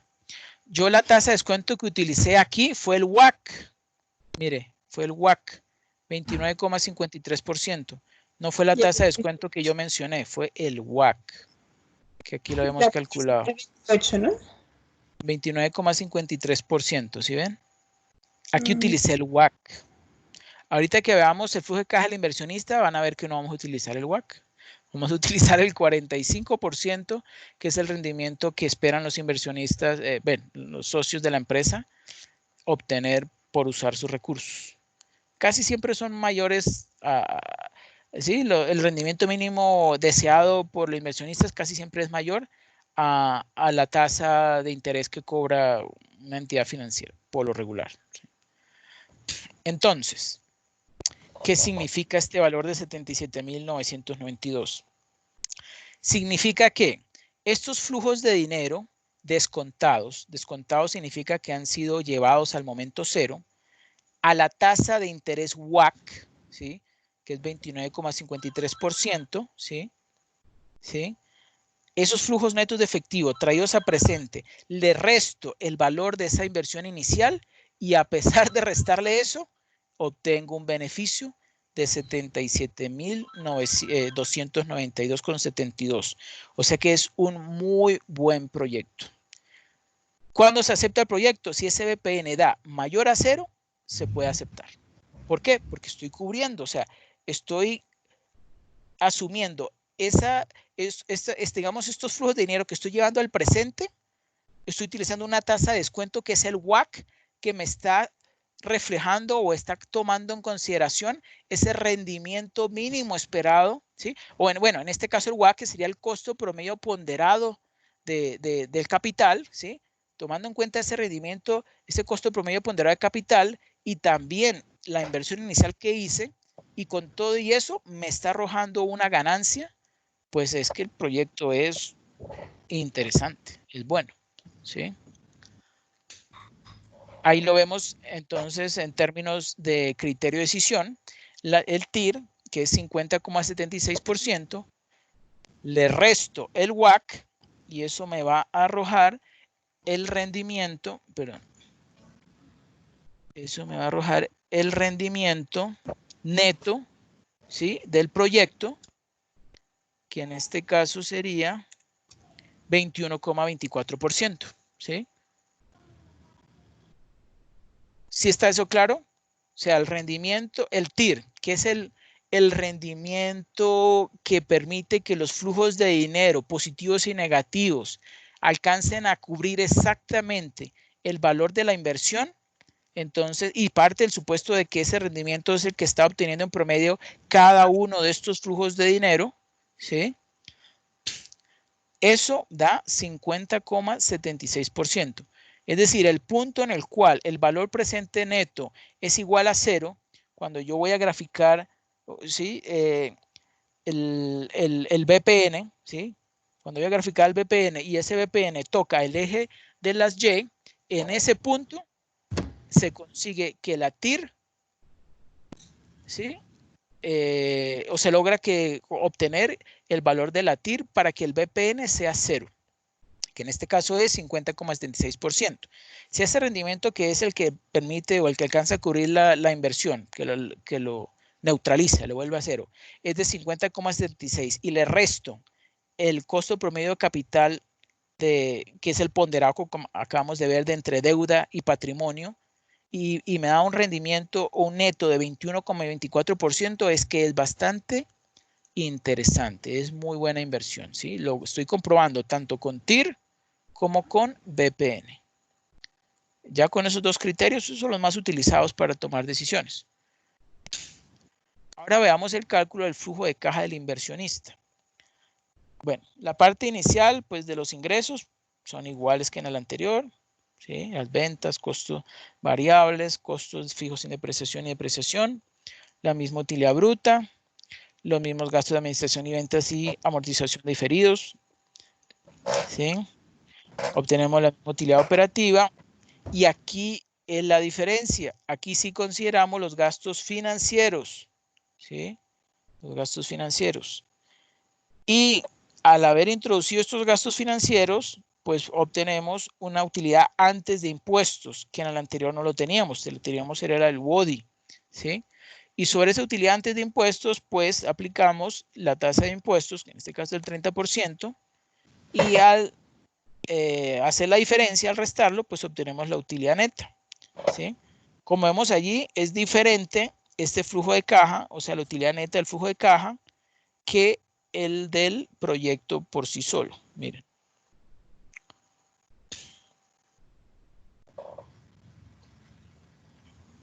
¿Sí ven?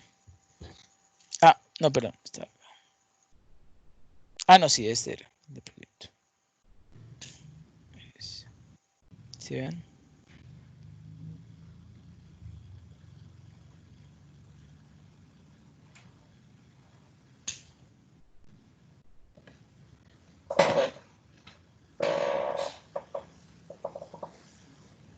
Ahora bien, también vamos a tener en cuenta, porque yo lo he visto, era esta utilidad neta, también vamos a considerar la amortización de la deuda. Este es una nueva cuenta, un nuevo renglón, una nueva partida que sí vamos a tener en el flujo de caja del inversionista, que es la amortización de la deuda, ¿sí? ¿Se acuerdan que habíamos dicho que eran 3 periodos? Que porque el primero era de gracia, pues entonces ahí lo estamos reflejando.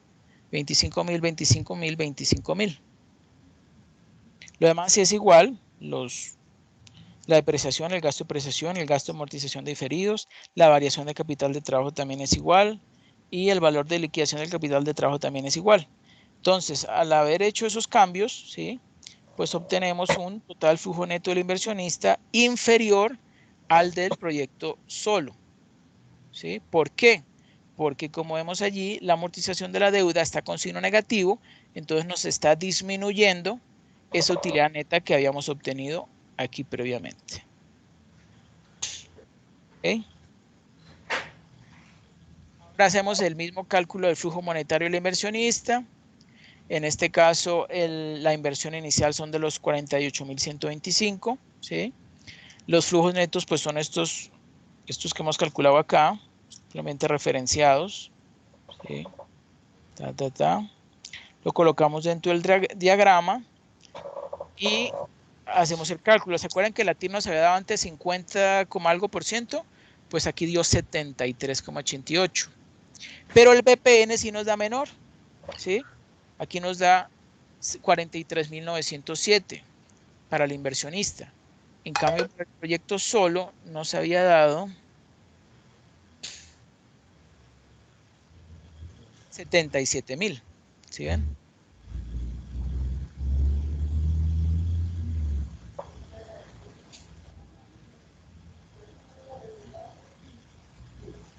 Ahora calculamos el criterio de decisión.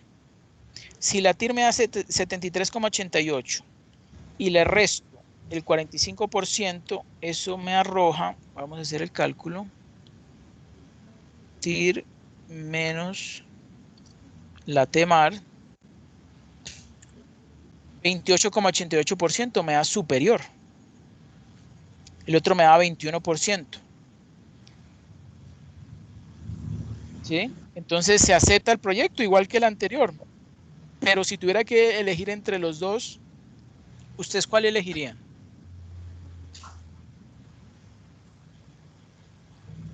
El que deja mayor rendimiento. Rendimiento y ¿por qué no BPN?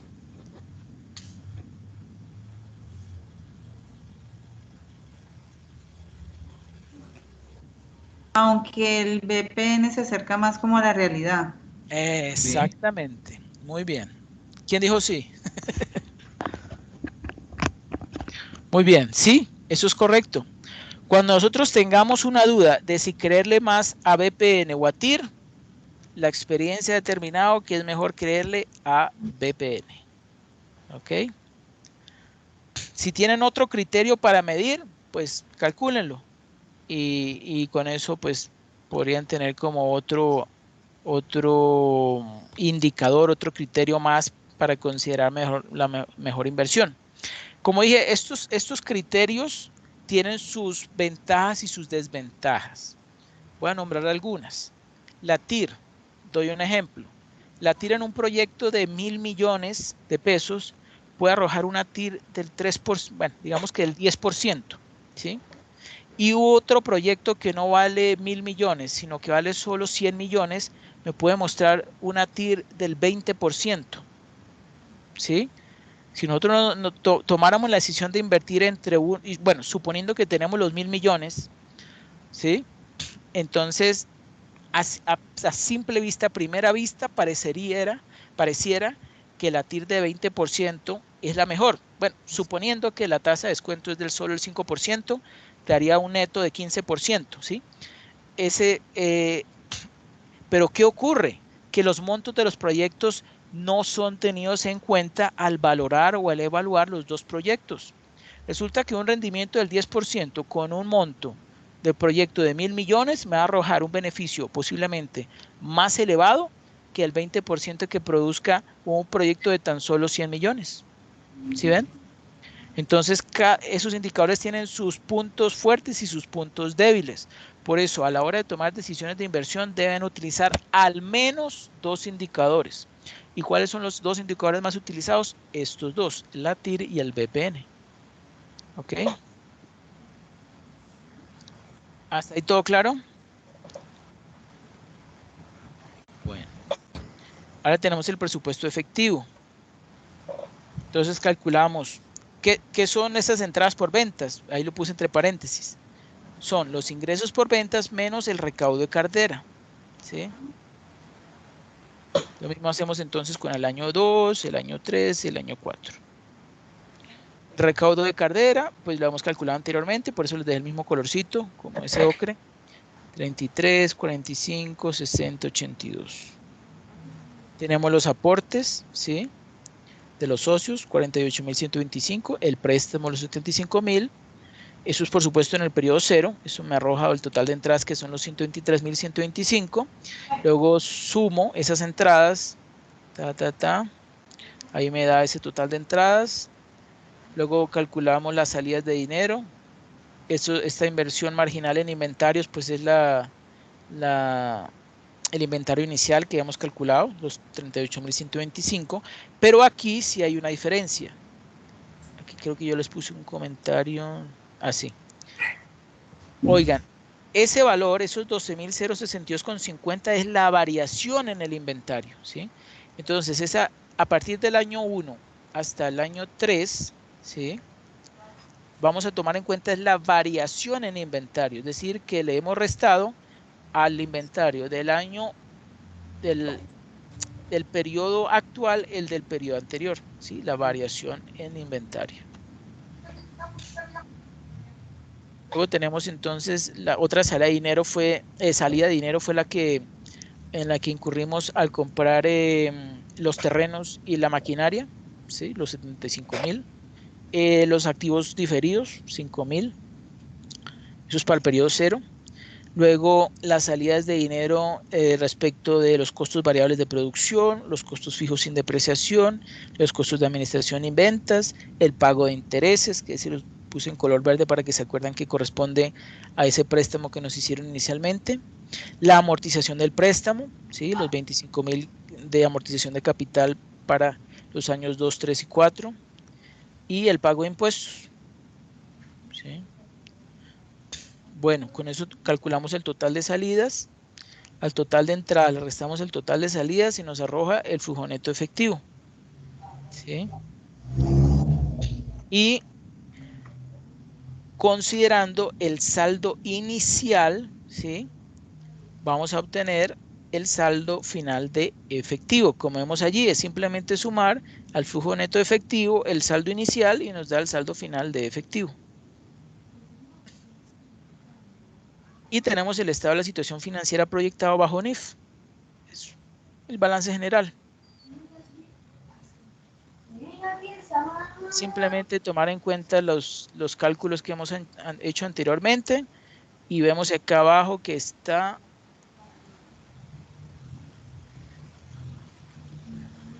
equilibrado, ¿sí ven? Total de activos corresponde al total de pasivos más patrimonio. ¿Listos?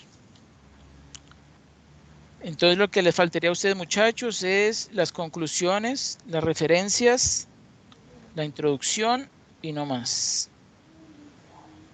Aquí abajito colocan las referencias. Bueno. Ah, y agreguen, sí. Bueno, agreguen por favor una pestaña para la introducción. Bueno. Entonces, introducción.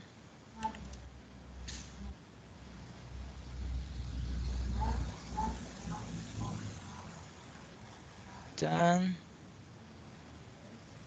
Y le ponemos aquí al comienzo. Listo. Entonces, por favor, para que entreguen así su trabajo desarrollado. Y el inicio, con los nombres de los participantes, la introducción, el problema que son los datos de entrada, el presupuesto de capital que acabamos de ver, las conclusiones y referencias, no es más. ¿Hasta ahí alguna pregunta? Hasta el momento no. Hasta el momento no. Hasta el momento. Hasta el momento. Bueno, perfecto. Bueno, ¿tienen alguna duda o pregunta en este momento o más adelante seguramente va a haber? Jamie. No, más adelante, tutor, una pregunta. El video queda... Queda ahí mismo. Eso ahí es mismo. ahí mismito. Cuando ustedes entren a Teams, ahí lo van a ver. Tan pronto acabemos, se demora unos minuticos y ¡chuc! Queda ahí, como en Skype. Ah, ok. ¿Listo? Ah, les iba a pedir un favor. ¿Ustedes están viendo mi pantalla o no? Sí, señor. Sí. Bueno, aquí en... A ver. Aquí, en equipos. A ver, aquí. ¿Están viendo la pantalla? Pues se quedó quieta, se paralizó. ¿Y ahorita? Sí. No, está quieta. ¿Está quieta? Bueno, permítame un momento. Toca otra vez compartir. A ver.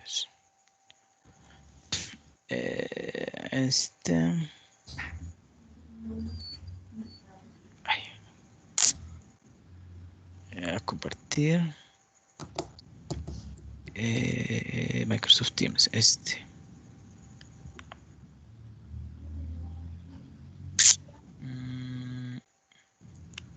Ok.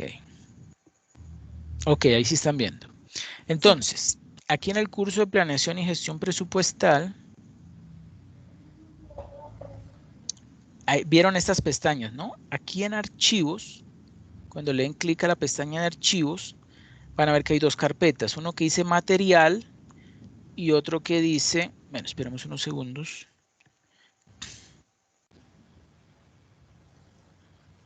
Uno que dice materiales de clase y otro que dice evidencias del CIPAS. Entonces necesito por favor que me colaboren, le dan clic a esa carpeta que dice evidencias del CIPAS y esos documentos van a poder compartirlos todos. Entonces le dan clic ahí donde dice formato lista de asistencia. Es posible que les pida nuevamente el usuario y la contraseña para poder introducir datos, para poder modificarlo. Entonces, pues ustedes tranquilamente le ingresan esos datos, es por cuestión de seguridad. Y para que quede seguramente un registro de que usted ingresó sus datos, esta es la lista. Necesito, por favor, como todos los CIPAS, necesito, bueno, como hacíamos presencialmente en los CIPAS, que ustedes registren sus nombres, apellidos, cédula e email. ¿Sí? La firma, por supuesto, no hace falta porque pues, yo entiendo que esto es virtual. ¿Sí? Les rellené a todos este CV porque es campus virtual. Entonces, como lo estamos haciendo campus virtual, pues ahí les dejé ya marcado eso. Esto no lo tienen que tocar. La información no tienen que tocar. Simplemente su código, nombres, apellidos, programa académico, bueno, presupuestos y gestión planeación y gestión presupuestal, el correo electrónico y, bueno, teléfono o celular, lo que ustedes quieran. Este que dice producto entregado, pues lo puse ahí en color gris porque no le tiene que colocar nada y en la firma pues tampoco. Entonces, por favor, para que me colaboren con eso. Y también con el de Word. ¿Se acuerdan el de los zipas? Entonces, a ese también, por favor, lo abren.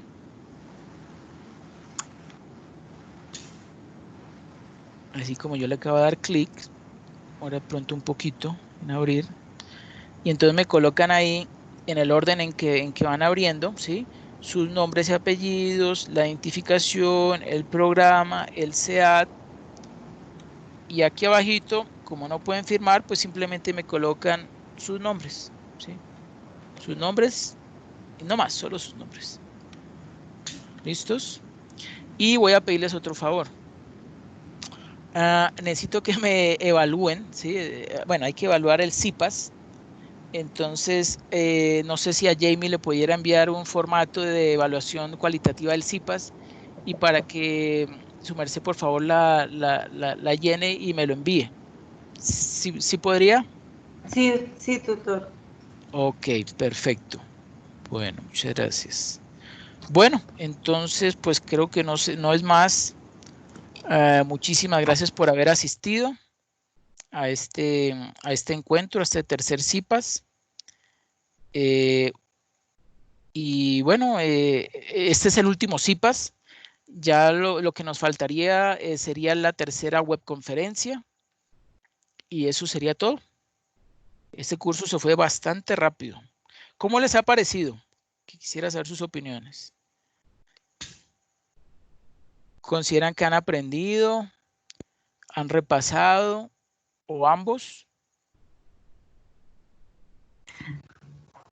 Ambos, tutor, sí hemos repasado varios conceptos que ya teníamos como olvidados cuando cuando estábamos estudiando administración. Ok, eso está muy bien. Muy bien, y ahorita repasamos matemática financiera. Bueno, perfecto.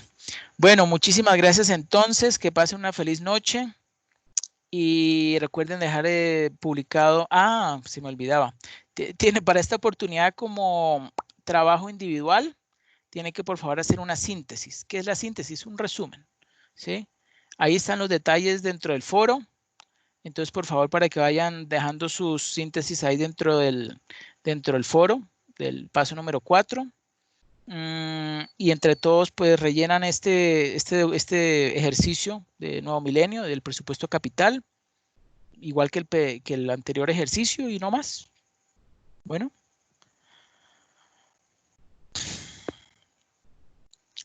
Entonces, que pasen una feliz noche. Y muchas gracias por haber asistido. Muchas gracias, tutor, igualmente. Bueno, feliz noche.